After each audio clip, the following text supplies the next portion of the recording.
Good evening, ladies and gentlemen. I am Dr. Wayne Dyer, and it's an honor to stand before you tonight to share insights that have transformed my life and the lives of countless others. Tonight, we're diving into a topic that's close to my heart, manifesting. But I'm not here to give you the usual playbook, the vision boards, the affirmations, or the step-by-step formulas you've heard 1,000 times.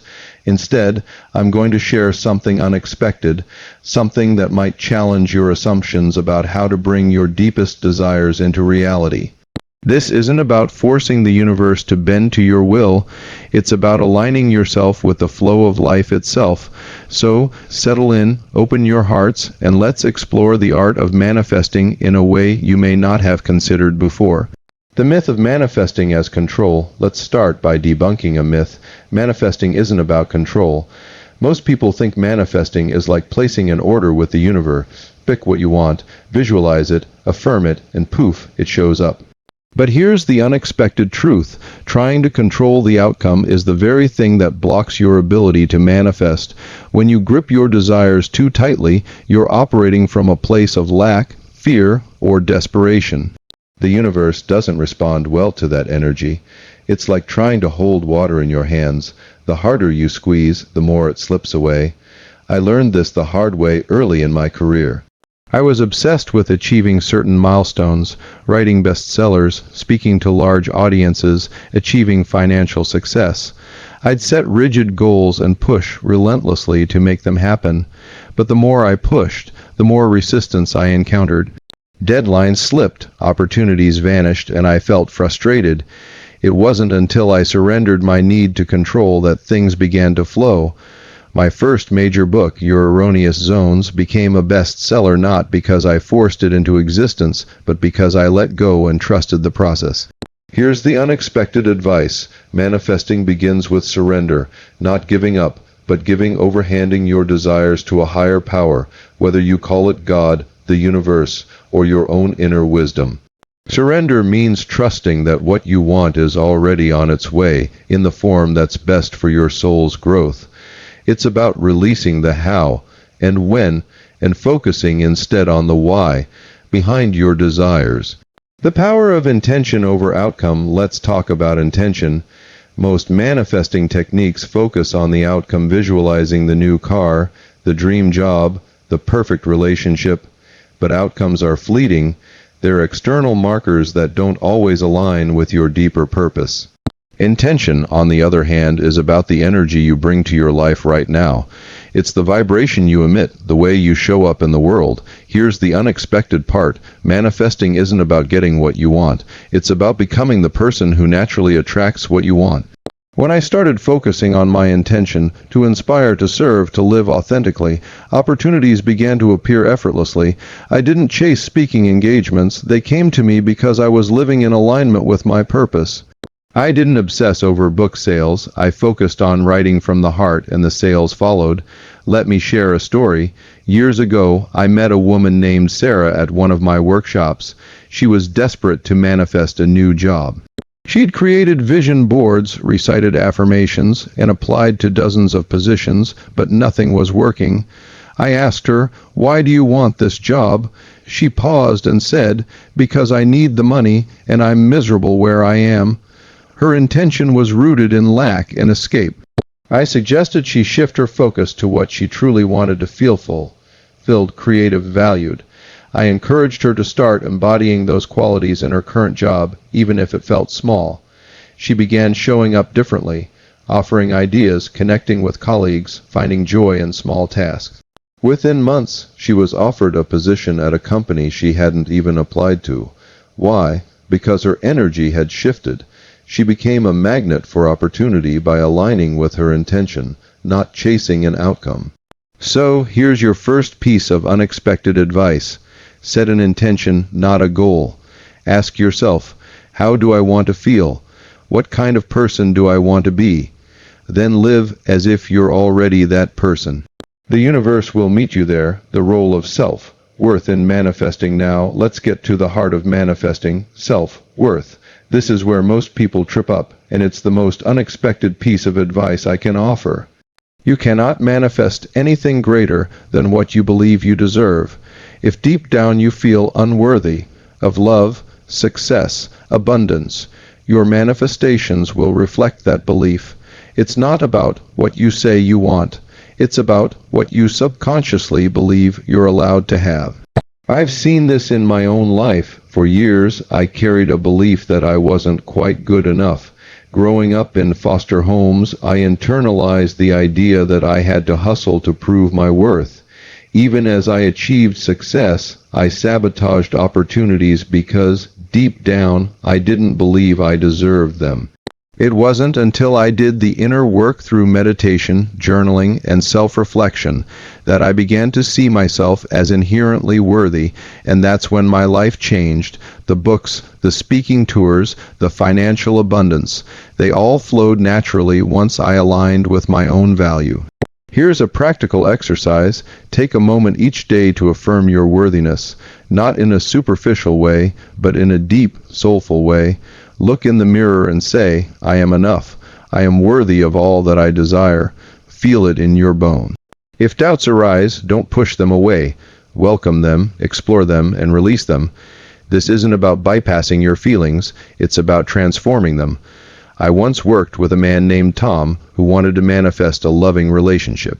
He'd been single for years and every date ended in disappointment. When we dug deeper, he admitted he felt unlovable because of a painful divorce. His energy was broadcasting, I'm not enough, and that's what he attracted, partners who reinforced that belief.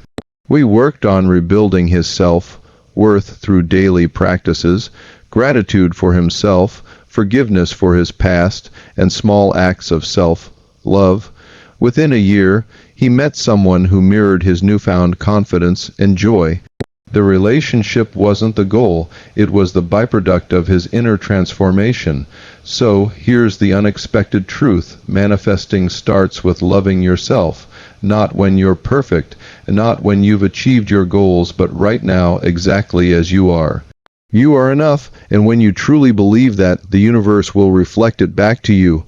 The paradox of detachment. Let's talk about detachment, another unexpected key to manifesting. Most people think manifesting requires laser-focused obsession on their desires. But here's the paradox. The more attached you are to the outcome, the less likely you are to manifest it. Attachment creates resistance. It's like telling the universe, I don't trust you to deliver. Detachment, on the other hand, is a state of trust. It's saying, I know what I want, but I'm okay if it comes in a different form or at a different time. This doesn't mean you don't care. It means you care deeply, but you're not clinging. Think of it like planting a seed. You don't dig it up every day to check if it's growing. You water it, give it sunlight, and trust it will sprout. Manifesting works the same way. Set your intention, take inspired action, and then let go. I remember a time when I was desperate to secure a publishing deal for one of my books. I was so attached to the outcome that I was miserable, checking my email obsessively, worrying about rejection. Finally, I decided to let go. I said to myself, if this book is meant to be, it will find its way. I focused on writing for the joy of it, not for the contract. Within weeks, a publisher reached out, and the deal was better than I'd imagined. Detachment opened the door. Here's how you practice detachment. After you set your intention, take one small action toward it each day. It could be as simple as making a phone call, writing a paragraph, or visualizing your desire with joy. Then release it. Say to yourself this or something better. Trust that the universe has your back. This shift from clinging to trusting is what allows miracles to happen. The energy of gratitude lets move to gratitude, which is perhaps the most powerful and unexpected tool for manifesting. Most people think gratitude is something you feel after you get what you want, but the secret is to feel gratitude before it arrives. Gratitude aligns you with the frequency of abundance. When you're grateful for what you have right now in this moment, you signal to the universe that you're ready for more. I've made gratitude a daily practice. Every morning, I write down 3 things I'm grateful for, no matter how small. It could be the sunrise, a kind word from a friend, or the fact that I'm alive and breathing. This practice shifts my energy from scarcity to abundance, and when I'm in that state, I attract more to be grateful for. Here's a story from my workshops. A young man named Michael wanted to manifest financial freedom. He was drowning in debt and felt hopeless. I asked him to start a gratitude journal, focusing on the money he did have, even if it was just enough for a cup of coffee. At first, he resisted, saying, "What's there to be grateful for?" But he tried it. Every day he wrote down small things. "I'm grateful for the $5 in my wallet. I'm grateful for the meal I could afford." Within months, his mindset shifted. He started noticing opportunities, a side gig here, a small investment there. By the end of the year, he'd paid off a significant portion of his debt. Gratitude didn't just change his bank account, it changed his entire outlook. So, here's the unexpected advice. Gratitude is the bridge to manifestation. Start where you are. Be thankful for the small things and watch how they multiply. The role of inspired action now. Let's talk about action. Many people think manifesting is all about thinking positive thoughts and waiting for miracles, but that's only half the equation. Manifesting requires inspired action, steps that feel aligned, joyful, and effortless. This is different from forced action, which comes from fear or obligation. Inspired action feels like a nudge from your soul. It's the idea that pops into your head to call an old friend, who then introduces you to someone who changes your life. It's the urge to take a different route to work, where you stumble across an opportunity. These actions don't come from a checklist, they come from listening to your intuition. I once had a nudge to attend a small spiritual retreat, even though I was busy and skeptical. I almost ignored it, but something told me to go. At that retreat, I met a mentor who introduced me to ideas that shaped my entire career. That one inspired action changed everything. Here's how you tap into inspired action. Get quiet. Meditate, journal, or simply sit in silence. Ask yourself, what's the next step I'm being called to take? Then trust the answer, even if it seems small or unrelated to your goal. The universe works in mysterious ways, and those small steps often lead to big breakthroughs. Living in the present moment, another unexpected piece of advice. Manifesting happens in the present moment. Too often, we're focused on the future. When I have this, when I achieve that. But the universe doesn't operate in the future. It responds to your energy right now. If you're constantly waiting for someday, you're pushing your desires away. Living in the present means embodying the feelings of your desired outcome today. Want love, be loving. Want abundance, be generous. Want success, act with confidence. When you live as if your desires are already here, you create a vibrational match for them. I remember struggling with this early on. I was always chasing the next milestone, thinking, I'll be happy when. But happiness is an inside job. When I started savoring the present, enjoying my writing, my conversations, my simple daily routines, my life became richer, and ironically, that's when the future I was chasing started showing up. Try this for one day. Act as if your desire is already here. How would you walk, talk, and feel? Carry that energy and watch how the world responds. It's not about pretending. It's about aligning with the truth of who you are. The spiritual dimension of manifesting. Finally, let's talk about the spiritual dimension of manifesting. This is where it gets profound and unexpected. Manifesting isn't just about getting stuff. It's about aligning with your soul's purpose. Every desire you have is a clue to your divine mission. The universe isn't here to grant your every whim. It's here to help you grow into the fullest expression of yourself. When I started seeing my desires as messages from my soul, everything changed. My desire to write wasn't just about books. It was about sharing wisdom. My desire to speak wasn't just about stages. It was about connecting with hearts. When you view manifesting through a spiritual lens, you realize it's not about the what, but the why. Why does this matter to you?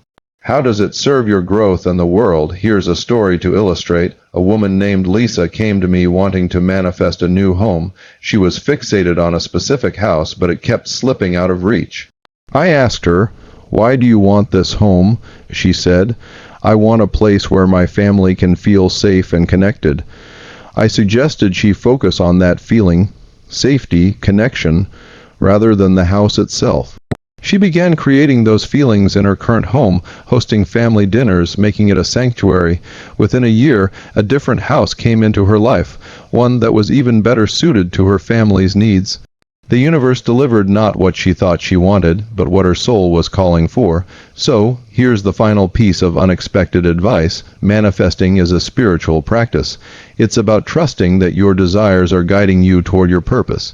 When you align with that purpose, the universe conspires to support you in ways you can't imagine.